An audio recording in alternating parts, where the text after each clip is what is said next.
Hello, my name is Garrett Emsley, and I am going to show you my Labview project. So welcome to my computer.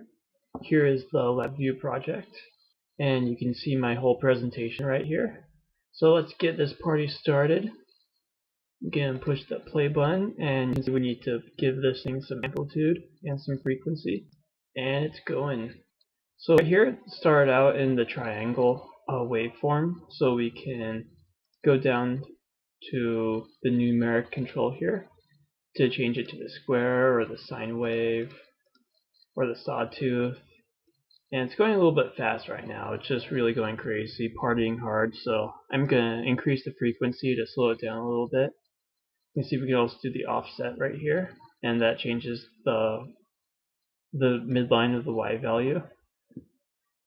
And right here I have a number of different statistics here to be calculated in case you're curious. And before running this file's data can be saved with this button right here. I didn't push it this time, but it can be done. So let's check this thing out with noise. Oh my goodness, that's pretty noisy. So we can increase or decrease the noise amplitude right here. I'll keep it down at a pretty low level, and we can have different types of noisy graphs. We got the sine with uniform noise, Gaussian noise, square, triangle with uniform, triangle with Gaussian, etc., etc. And with these you can also change the amplitude and frequency. And of course this can all be viewed on the FFT. And a few other things which I put down here. These I've done with property nodes. We can do some blinking right here to give it a little bit of jazzy fun to switch between yellow, blue, and white. We also change the plot line width to make the thing a little bit thicker in case you can't see it or something. And if you don't like all the lininess in the curves, you can do some anti-aliasing. It'll slow it down a little bit, but if you look hard enough, you can see that it smooths out the curves a bit. So now let's go to the oscillator right here. Right now we've got the really low frequency on it. These controls right here don't work except for the offset.